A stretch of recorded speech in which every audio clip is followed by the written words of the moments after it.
வணக்கம். என்ன செய்தியை பார்க்க போறோம்னு கேட்டீங்கன்னா, பொறுப்பை துறந்த எடப்பாடி பழனிசாமி, அதிமுகவினுடைய எதிர்காலம் என்னாக போகுது, அற்புதமான வாய்ப்பை தவறவிட்ட எடப்பாடி பழனிசாமி, இந்த 3 விஷயங்களை தான் நம்ம விரிவா இந்த வீடியோவில் பார்க்க போறோங்க. அதோட இந்த வீடியோவை ஸ்கிப் பண்ணாம நீங்க பாத்தீங்கன்னா அதிமுகவுடைய எதிர்காலம் என்ன ஆக போகுது என்ற விஷயத்தை நீங்க தெளிவா தெரிஞ்சுக்கலாங்க. இதுவரைக்கும் நான் இந்த அளவுக்கு உடைச்சு பேசுறது கிடையாது, முதன்முறையாக உடைச்சு பேச போறேன். அதனால ஸ்கிப் பண்ணாம முழுமையா பாருங்க. ஆனா அதற்கு முன்பாக இதுவரைக்கும் நம்ம சேனலை நீங்க சப்ஸ்கிரைப் பண்ணலனா மறக்காம சப்ஸ்கிரைப் பண்ணிட்டு கொஞ்சம் சப்போர்ட் பண்ணுங்க. முதல்ல நான் ஒரு வீடியோ தரேன், அந்த வீடியோவை பார்த்துட்டு வாங்க. அதற்கு பிறகு விலாவாரியாக பேசலாம். அதிமுகங்கிறது உங்களுடைய சொத்து, இது யாருடைய தனிப்பட்ட யாருடைய உரிமை இல்லை, இது தனிப்பட்டவுடைய உரிமை கிடையாது. நானும் உங்களை போலதான் வந்திருக்கிறவங்க அத்தனை பேருக்கு என்ன உரிமை இருக்குதோ அதிமுக உங்களுக்கு முழு உரிமை உண்டு. உங்களுடைய சொத்தை நீங்க பாதுகாக்கணும். அதிமுக சொத்தை எம்ஜிஆர் அம்மா கொடுத்துட்டு போயிருக்காங்க.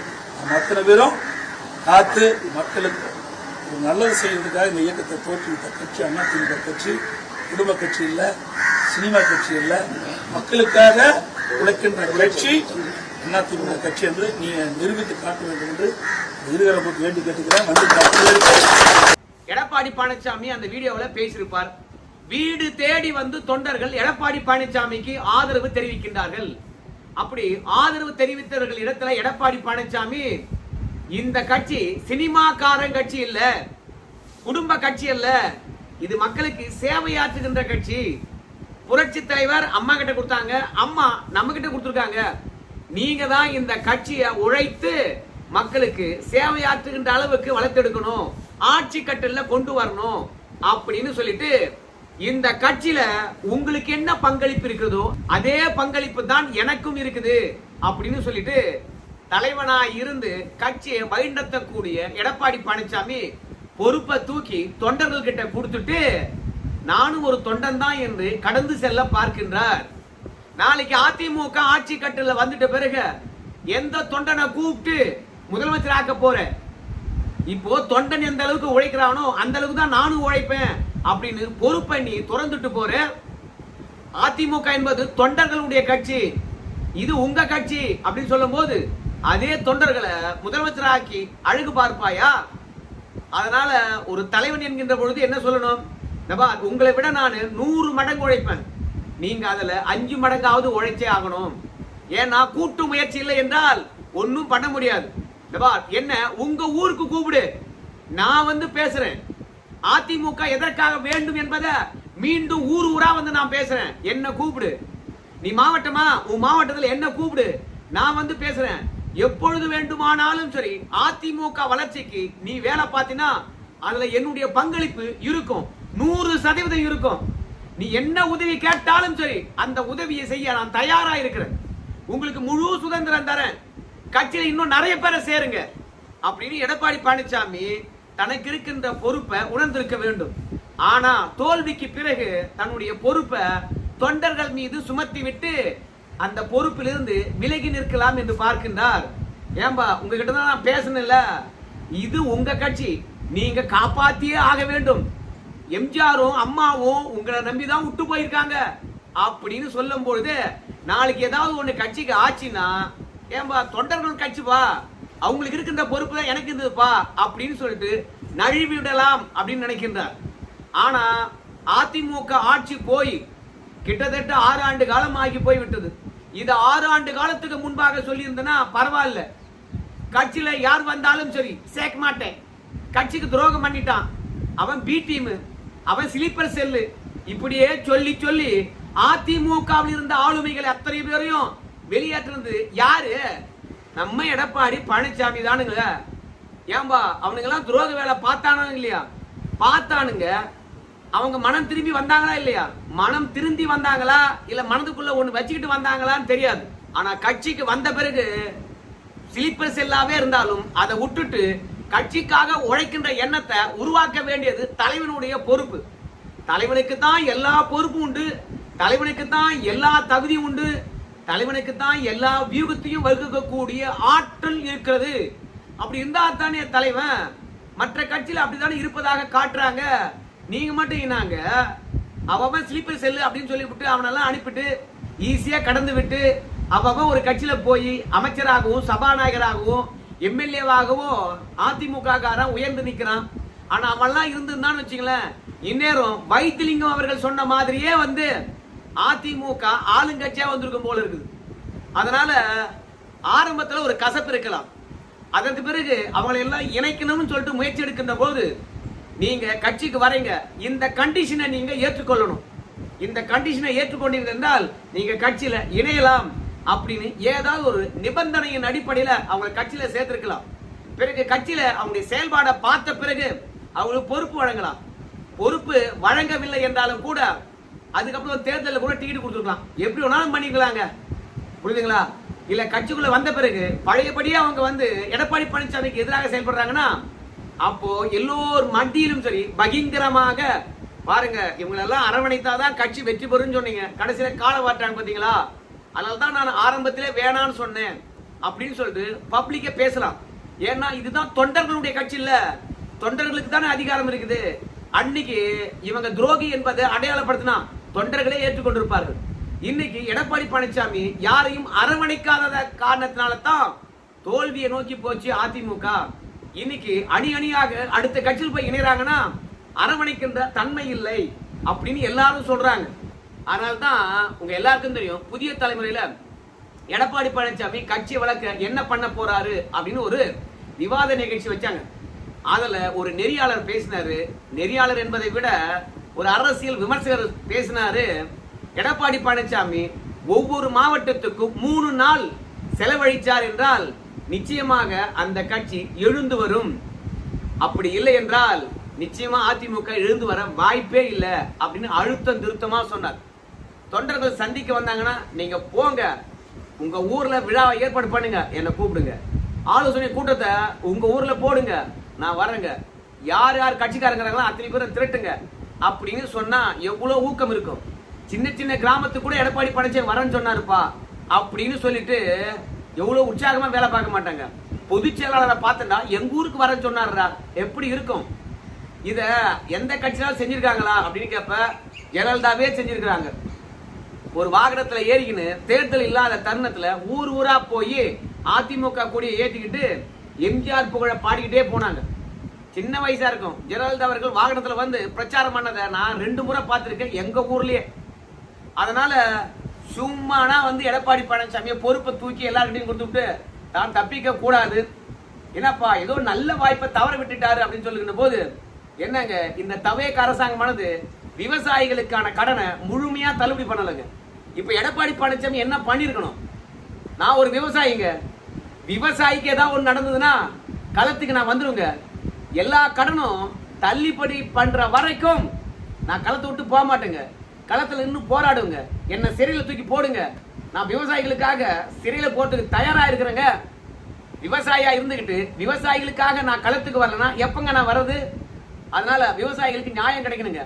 நீங்க கொடுத்த தேர்தல் வாக்குறுதியை தானங்க நான் நிறைவேற்ற சொல்றேன் அப்படின்னு கடன் தள்ளுபடியும் போது விஜயவர்தன் அறிவித்த அத்த நொடியே வந்து களத்துல நின்று நான் ஒரு விவசாயி என்று போராடி இருந்தார் என்றால் எடப்பாடி பழனிசாமிக்கு ஏகப்பட்ட வரவேற்பு இருக்கும். கட்சி வேறுபாடு இன்றி பெருமையா பேசக்கூடிய ஒரு விஷயம் இன்னைக்கு சமூக வலைதளத்திலும் சரி, மெயின்ஸ்ட்ரீம் மீடியாவிலும் சரி, பொதுமக்களும் சரி, விவசாயம் தான். வேற எந்த துறையும் அவ்வளவு பப்ளிக்கா பேசல, அவ்வளவு ஃபேமஸாவும் பேசல. விவசாயி என்றாலே கொஞ்சம் கௌரவம் தான் இன்னைக்கு அந்த விவசாயிக்கு தவேக அரசாங்கம் துரோகம் பண்ணிருக்கு. ஸோ இப்போ கட்சியை வளர்க்க வேண்டும் என்றால் நான் ஒரு விவசாயி என்று அடையாளப்படுத்திக் கொண்டு களத்துல இறங்கி இருக்கணும். ஆனா இப்ப கூட எடப்பாடி பழனிசாமி என்ன நினைக்கிறான்னு கேட்டீங்கன்னா, தான் ஒரு ஜெயலலிதா என்று நினைக்கின்றார். விவசாயிகளுக்கு தண்ணீர் தரக்கல, சரியா மின்சாரம் தரல, கடனை தள்ளுபடி பண்ணல, ஆனால் கட்சிக்காரன் போராடுவானா? எவ்வளவு கொடுமையா இருக்கு பாருங்க. கட்சி அழிவை நோக்கி போயிட்டு இருக்குது, களத்துக்கு வர வேண்டியவர் எடப்பாடி பழனிசாமி. விவசாயியுடைய பிரச்சனைய லட்டு மாதிரி தூக்கி கொடுத்தாரு விஜய், அதை பயன்படுத்திட்டு களத்துக்கு வந்துக்கணும், ஆனா களத்துக்கு வரல, அதை அப்படியே தவற விட்டுட்டார். அதனால எடப்பாடி பழனிசாமியை பொறுத்த வரைக்கும் கட்சியை வளர்க்குற மாதிரி தெரியல, இருக்கிற வரைக்கும் இருக்கட்டும், அதுக்கு பிறகு எவங்கிட்டாலும் குத்துட்டு போவோம் அப்படின்ற எண்ணத்துக்கு அவர் வந்து விட்டாருங்க. எப்படி சொல்ற அப்படின்னும் போது எடப்பாடி பழனிசாமி இன்னைக்கு ஆலோசனை நடத்தினார் கட்சி ஆபீஸ்ல. அப்படி கட்சி ஆபீஸ்ல ஆலோசனை நடத்துகின்ற தருணத்துல கட்சிக்காரங்கிட்ட 3 மணி நேரம் கருத்து கேட்டுட்டு 20 நிமிஷம் பேசியிருக்கின்றார். அவர் பேசினதுல புதுசா எதுவுமே கிடையாது. ஏன் தெரியுமா? திமுக ஏற்கனவே அதெல்லாம் பேசியாச்சு. அவங்க தோல்வி அடைந்த உடனே ஒரு 5 நாள்லயே இந்த விஷயங்கள்லாம் பேசிட்டாங்க. நாம சமூக வலைதளத்தை கவனிக்கல, ரீல்ஸ் அதிகமா போடல. கடைசி 3 நாள்ல வந்து தவேகாக்காரங்க ரீல்ஸா போட்டு அதே மாதிரி விஜய்க்கு எதிராக நடந்த கொடுமையா பற்றி சொல்லி அனுதாபத்தை உருவாக்கி விஜய்க்கு ஓட்டு வாங்கிட்டாங்க. இதெல்லாம் திமுக வந்து பார்த்தா பேசியாச்சு. எடப்பாடி பழனிசாமி அதே தான் சொல்லியிருந்தார். கடைசி 3 நாள்ல தான் ரீல்ஸ் போட்டு ஆட்சி மாற்றத்தை ஏற்படுத்திட்டாங்க. இல்லைன்னா அதிமுக தான் வந்து ஆளுங்கட்சியா வந்திருக்கும் அப்படின்னு சொல்லிட்டு திமுக பேசினதை அப்படியே வந்து எடப்பாடி பழனிசாமி பேசிட்டு இனிமே சமூக வலைதளத்துல அதிகமா வந்து தவேக அரசாங்கத்துடைய தவறுகளை சுட்டி காட்டுங்க, நிறைய ரீல்ஸ் போடுங்க. சமூக வலைதளத்துல நீங்க போடுற வீடியோ வந்து இந்த அரசாங்கத்துக்கு நெருக்கடியா இருக்கணும், தவறுகளை சுட்டி காட்டுங்க. திமுக தான் நமக்கு எதிரி என்று தவேகெல்லாம் எதிரி கிடையாது. அவங்களாம் எப்போது வேணாலும் ஆட்சிக்கு வருவாங்க, எப்போது வேணாலும் போயிடுவாங்க. அதனால நாம திமுக எதிர்த்து அரசியல் பண்ணுவோம் அப்படின்னு சொல்லிட்டு தவேக அரசாங்கம் ஆளுங்கட்சியா இருக்குது. அதுக்கு எதிரான குற்றச்சாட்டுகளை அடுக்குங்க. 2வது, அவங்க செய்கின்ற தவறுகளை சமூக வலைதளத்தின் மூலமாக சுட்டி காட்டுங்க அப்படின்னு சொல்லிட்டு கடந்து போயிருக்கின்றார். மொத்தத்துல எந்த தருணத்திலும் சரி, வீட்டுக்கு ஆள் வந்தாலும் சரி, நீங்க செய்யுங்கப்பா. அதே மாதிரி ஆலோசனை கூட்டமா நீங்க செய்யுங்கப்பா. அப்ப எடப்பாடி பழனிசாமி தான் ஒரு பொதுச் செயலாளர் என்ற பதவிக்கு ஏற்ற மாதிரி பொறுப்பை தன் தலையில சுமந்துக்கிட்டு எப்ப வேலை செய்ய போறாருன்னு தெரியல. இந்த ஆலோசனை கூட்டத்தை மாவட்டம் தோறும் போய் போட்டிருந்தாருன்னா எவ்வளவு கெத்தா இருந்திருக்கும், செய்திகள்ல எவ்வளவு பெரிய செய்தியா வளம் வந்திருக்கும். ஏம்பா தோல்வி அடைந்து 1 மாதத்திலேயே களத்துக்கு வந்துட்டாருப்பா எடப்பாடி பழனிசாமி அப்படின்னு பேசுவாங்களா இல்லையா? காஞ்சிபுரம் நிர்வாகிகளை சென்னையில கூப்பிட்டு ஆலோசனை நடத்துகின்றார். அந்த ஆலோசனைக்கு கூட எதுவும் பெருசா கூட்டம் வந்த மாதிரி தெரியல. கீழ்மட்டத்துல கட்சி கரைஞ்சு போச்சு என்று நான் நினைக்கிறேன். எடப்பாடி பழனிசாமி ஆலோசனைக்கு ஒவ்வொரு கிளையிலும் இருந்து 2 பேர் வர சொன்னாரா, ஒன்றியத்திலிருந்து 2 பேர் வர சொன்னாரான்னு தெரியல. ஆனா 3 மணி நேரம் ஆலோசனை நடத்திருக்கின்றார். அந்த ஆலோசனை கூட்டத்தில் பார்த்தா கிட்டத்தட்ட ஒரு 30 பேர் 40 பேர் கூட இருக்க மாட்டாங்க போல இருக்கு. அப்போ கட்சியை கீழ்மட்டத்திலும் எடப்பாடி பழனிசாமி தொலைச்சிருக்கிறாரு. மேல்மட்டத்தில் இருக்கக்கூடிய நிர்வாகிகள் தான் வந்து பாத்தீங்கன்னா தவேகா போயிட்டாங்க அப்படின்னு நம்ம பேசியிருந்தோம், கிடையாது. கீழ்மட்டத்திலும் சரி இருக்கக்கூடிய நிர்வாகிகள் கலைந்து சென்றிருக்கின்றார்கள். ஏற்கனவே பெரிய பெரிய பதவியில இருந்தவங்க எல்லாம் வந்து சம்பாதிச்சு வச்சிருந்தாங்க, கட்சிக்கு செலவு பண்ணாங்க. அத்தனை பேரும் இப்ப மாற்று கட்சிக்கு போயிட்டாங்க. புதுசா வர்றவங்க கட்சிக்கு செலவு பண்ணுவாங்களா? இன்னைக்கு இருக்கக்கூடிய நிலையில கட்சி வச்சு நடத்துவது எவ்வளவு கஷ்டமான சூழ்நிலை, எவ்வளவு காஸ்ட்லியா போச்சு. அதனால கீழ்மட்ட நிர்வாகிகளை பொறுத்த வரைக்கும் கையில காசு இல்லாதவங்களா இருக்காங்க. இப்போ கட்சிக்காக துணிஞ்சு செலவு பண்ணணும்னா என்ன பண்ணணும்? எடப்பாடி பழனிசாமி ஊர் ஊரா போகணும், மாவட்டம் மாவட்டமா போகணும், கிளை கிளையா போங்க, ஒன்றியமா போங்க. அதே மாதிரி தொலைக்காட்சியில் சொன்ன மாதிரி ஒரு மாவட்டத்துக்கு 3 நாள் செலவழிங்க. இந்த கருத்து கேட்பு கூட்டத்தை மாவட்டம் போய் அந்த மாவட்டத்தில் இருக்கக்கூடிய ஒவ்வொரு ஒன்றியத்தில் இருக்கின்ற ஆட்களை கூப்பிட்டு கிளைக்கழக நிர்வாகி வரைக்கும் கூப்பிட்டு ஆலோசனை நடத்துங்க. ஆனா செய்திகள்ல வந்து என்ன தெரியுமா? எடப்பாடி பழனிசாமி ஒவ்வொரு கிளைக்கழக செயலாளர்கிட்டையும் கருத்து கேட்கிறாருங்க, ஒன்றிய செயலாளர்கிட்டையும் கருத்து கேட்கிறாருங்க, பகுதி செயலாளர்கிட்டையும் கருத்து கேட்கிறாருங்க, நகர செயலாளர்கிட்டையும் கருத்து கேட்கிறாருங்க, அப்புறம் மாவட்ட செயலாளர்கிட்டையும் கருத்து கேட்கிறாருங்க. இந்த மாதிரி எல்லா தரப்பு ஆட்களின்கிட்டையும் கருத்து கேட்கிறாருங்க அப்படின்னு சொல்லிட்டு சொல்றாங்க. ஆனா வந்திருக்கின்ற கூட்டத்தை பார்க்கும்போது அப்படி ஒன்றும் எல்லாரும் வந்து எடப்பாடி பழனிசாமி கருத்து தெரிவிச்ச மாதிரியே தெரியல. என்னை பொறுத்த வரைக்கும் கட்சி கீழ்மட்டத்திலும் காலியா இருக்குது. மீண்டும் கட்டமைக்க வேண்டும் என்றால் தலைமை அலுவலகத்தில் உட்கார்ந்துக்கிட்டு ஆலோசனை நடத்தினாவோ கருத்து கேட்டாவோ அந்த கட்சி உருப்படாது. தோல்வி நேரத்துல முழு பொறுப்பையும் யார் ஏத்துக்கணும்? நம்ம எடப்பாடி பழனிசாமி தான் ஏத்துக்கணும். ஆனா நைஸா வந்து தொண்டர்கள் மீது தள்ளி விடுறாரு பொறுப்பை, நிர்வாகிகள் மீது பொறுப்பை தள்ளி விடுறாரு. சமூக வலைதளத்துல அதிகமா தவேக அரசாங்கம் செய்கின்ற தப்பை சுட்டி காட்டணுமா? அப்ப நீங்களாம் சுட்டி காட்ட மாட்டீங்களா? சமூக வலைதளம் மட்டுமே போதுமா தோல்வி அடைந்த கட்சிக்கு? ஆனா வயசாகி போச்சுப்பா அப்படின்னு சொல்லிட்டு நீங்க நினைக்கலாம். அப்படியா? வைகோக்கு 85 வயசு, போராட்ட காலத்தில் இருக்கிறார். பே சண்முகம், வீரபாண்டியர், இவங்களுக்கெல்லாம் வயசாகலையா? இவங்க எடப்பாடி பழனிசாமி கூட குறைவான வயசா? கி வீரமணி எல்லா நிகழ்ச்சியிலும் கலந்துக்கிறார், 93 வயசு. அரசியலுக்கு எடப்பாடியுடைய வயசு என்பது மத்திய தரம், வயசானவங்க கிடையாது. அதனால இத்தனைக்கும் வைகோ பொறுத்த வரைக்கும் பெருசா கட்சி வச்சில்ல, ஆனா அவர் ஒரு போராளியாக வளம் வந்துட்டு இருக்காரு. இதய ஆபரேஷன் செய்து வருவர்.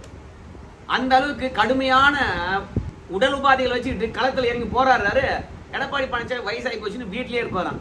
முதல்ல களத்துக்கு வந்தா மட்டும்தான் காப்பாற்ற முடியும். தொண்டர்கிட்ட பொறுப்பை தூக்கி கொடுத்துட்டு ஒதுங்கி நிக்க கூடாது. இந்த தருணம் தான் தன் தலையில பொறுப்பை 100% ஏற்றுக்கொண்டு ஊர் ஊரா போய் கட்சியை வளர்க்கணும். அப்படி வளர்த்தா மட்டும்தான் இந்த கட்சி அடுத்த கட்டத்துக்கு நோக்கி போகும். இல்லைன்னு வச்சுக்கலாம், அவ்வளவுதான் சாமி, சோழி முடிஞ்சிடும். கீழ்மட்டத்திலே கட்சி காணாம போயிருக்குது. உண்மையை புட்டு வச்சுட்டேன். இனிமே எடப்பாடி பழனிசாமி இதை பார்த்தாலும் பரவாயில்ல, இல்ல பார்த்தவங்க போய் சொன்னாலும் பரவாயில்ல, அதிமுக என்ற ஒரு கட்சி இருக்கணும்னா எடப்பாடி பழனிசாமி ஊர் ஊரா வந்தா மட்டும்தான் காப்பாற்ற முடியும். என்ன சொல்றதுங்க? நன்றி.